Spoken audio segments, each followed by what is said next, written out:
The world was broken in 1944. Not just damaged, broken. Cities reduced to rubble, factories silent, trade routes severed, currencies worthless in some places, hoarded desperately in others. The war had shattered not just buildings and lives, but the very machinery of commerce itself. So the victors gathered in a small mountain town in New Hampshire called Bretton Woods. Representatives from 44 nations crammed into a hotel to answer one impossible question. How do you rebuild trust when trust itself has been obliterated? Their solution was elegant, almost beautiful in its simplicity. The American dollar would become the center of everything. Not because America demanded it, though they certainly had the power to demand it, but because America had something nobody else had anymore. Gold. Lots of it. Roughly 2/3 of all the monetary gold in the world sat in American vaults. Here's how it worked. America promised, genuinely promised, that anyone holding dollars could exchange them for gold at a fixed rate. $35 for 1 ounce of gold. That was the deal. Unbreakable. Guaranteed. And every other currency would peg itself to the dollar, which meant they were all indirectly pegged to gold. It was brilliant because it solved the fundamental problem of money. Trust. You didn't have to trust the Italian lira or the French franc or the Japanese yen directly. You trusted the dollar. And you trusted the dollar because behind it sat a mountain of gold in Fort Knox. For a while, it worked beautifully. Trade exploded. Economies rebuilt. The global economy grew faster than anyone thought possible. Japan rose from ashes. Germany reconstructed. Europe integrated. All of it lubricated by this system where money meant something solid, something real, something you could theoretically hold in your hand. Think about what that meant for a moment. A shopkeeper in Rome or a factory owner in Manchester or a merchant in Tokyo could accept American dollars with complete confidence. Those pieces of paper weren't just promises from a government. They were as good as gold itself. Literally, the entire global economy hummed along on this one simple guarantee. $35 equals 1 ounce of gold. Always. Forever. No exceptions. But here's what nobody fully anticipated.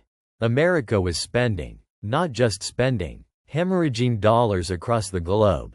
The Marshall Plan sent billions to Europe. The Korean War consumed resources. Then Vietnam. Military bases on every continent. Foreign aid. Domestic programs. The Great Society. All of it paid for with dollars that flowed out of America like water. And those dollars piled up in foreign banks. In Paris. In London. In Tokyo. In Bonn. Foreign governments and central banks looked at their vaults and saw more and more American paper. They did the math. They knew how much gold America actually had. They knew how many dollars were circulating outside American borders. The numbers stopped making sense. The arithmetic was simple, really. Brutally simple. If every foreign holder of dollars decided to cash them in for gold at the same time, there wasn't enough gold to go around. Not even close. The promise that made the whole system work was becoming impossible to keep. And slowly, quietly, some people started to notice. France was the first to call the bluff.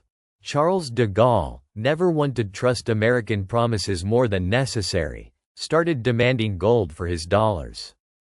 Actually showing up and asking for the metal. Other nations watched nervously and started doing the same. The gold reserves at Fort Knox began to shrink. Not catastrophically. Not overnight. But steadily, undeniably, irreversibly. Picture the scene in the American Treasury Department. Officials watching the gold flow out. Doing calculations. Running scenarios. Every ship that left American shores carrying gold to settle accounts was a ship carrying away the foundation of the entire monetary system. How long could this continue? What happens when the gold runs out? By 1971, the jig was up. President Richard Nixon faced a choice no president wants to face.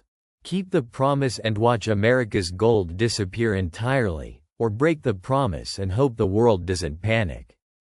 On August 15, 1971, on a Sunday evening when markets were closed, Nixon went on television and announced what he called a temporary suspension of dollar convertibility into gold.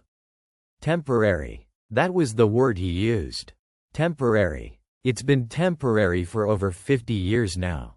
What happened in that moment was extraordinary, though most people alive today never experienced it and don't fully grasp it. Money changed its nature. For all of human history, for thousands of years, money was either valuable stuff, gold, silver, copper, or it was a claim on valuable stuff. A promise that you could exchange paper for metal. After August 1971, money became something else entirely. It became whatever the government said it was. A dollar was worth $1 because the United States government said so. Not because you could exchange it for anything. Not because it was backed by anything physical. But because of confidence. Because of faith. Because the system said so. The economists call this fiat money. From the Latin, let it be done. Money by decree. Money by declaration. It exists because authority says it exists. Now, here's where it gets really interesting. This wasn't the disaster many predicted. The world didn't collapse. Currencies didn't become worthless overnight. In fact, the global economy kept growing. Trade kept expanding. The machinery kept running. Sure, there was turbulence. The 1970s were rough. Inflation soared. Oil shocks hit. Currencies fluctuated wildly as they found new equilibriums without the gold anchor. People worried. Economists argued. Some predicted catastrophe. But the catastrophe never came. The system adapted. It evolved. It found a new way to function. But the machinery changed how it worked. Without gold constraining the system, governments could spend in ways they never could before. They could borrow without immediate consequences. Central banks could create money, not physically printing it necessarily, but creating it electronically, with keystrokes, to manage economic crises. Think about what that means. Before 1971, there were real limits. If a government spent too much, if it printed too much currency, people could demand gold and the game would be over. That constraint, that discipline, that hard stop built into the system, it vanished overnight. Suddenly the only limit on money creation was judgment. Human judgment. Political will. The decisions of central bankers and elected officials. Banks discovered they could create credit almost infinitely. Your mortgage, your car loan, your credit card. That's not money being lent to you from someone else's savings. That's money being created the moment you sign the loan documents. Money conjured into existence by your promise to pay it back. Debt became the system, not a bug in the system. The system itself. Governments borrow constantly. Corporations leverage themselves to the hilt. Households carry mortgages worth multiple years of income. The entire structure runs on credit, on promises, on confidence that tomorrow the promises will still mean something. The scale of this is hard to comprehend. Global debt has grown exponentially since 1971. Government debt, corporate debt, household debt. All of it expanding far faster than the actual economy underneath it. We live in a world built on borrowing, on leveraging tomorrow to pay for today, on the assumption that growth will continue forever and the debts will somehow always be manageable. And asset prices did something strange. They started rising faster than incomes. Much faster. Houses that cost 3 times your annual salary in 1971 now cost 10 times your annual salary. Stocks that seemed reasonably valued then now trade at multiples that would have seemed insane. The wealthy, those who owned assets, got dramatically wealthier. Those who lived on wages found their purchasing power growing much more slowly. This wasn't an accident. When money becomes easier to create, when credit expands, that new money flows somewhere. And it tends to flow into assets. Real estate, stocks, bonds. The people who own these things see their wealth multiply. The people who don't, who rely on wages, who save in cash, they fall further and further behind. Inequality isn't just a side effect of the modern economy. It's baked into the structure of how money works now. Money became everywhere and nowhere simultaneously. Trillions flow through electronic systems every day. Numbers on screens, entries in databases. The vast majority of money doesn't exist physically. You can't touch it. You can't hold it. It's an agreement, a notation, a digital ghost that haunts the global financial system. Most people never notice the transformation. How could they? If you were born after 1971, this is the only system you've ever known. Money has always been this abstract thing. The idea that it once represented actual gold in a vault somewhere seems quaint, almost primitive.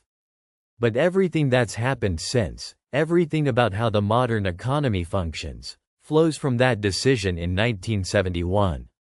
The boom and bust cycles, the financial crises, the bailouts, the quantitative easing, the inflation, the asset bubbles. All of it is possible because money is no longer constrained by physical reality.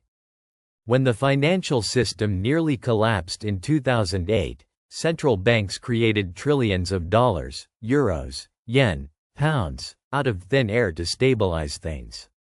They couldn't have done that under Bretton Woods. The gold constraint would have made it impossible. But in our modern system, they just did it.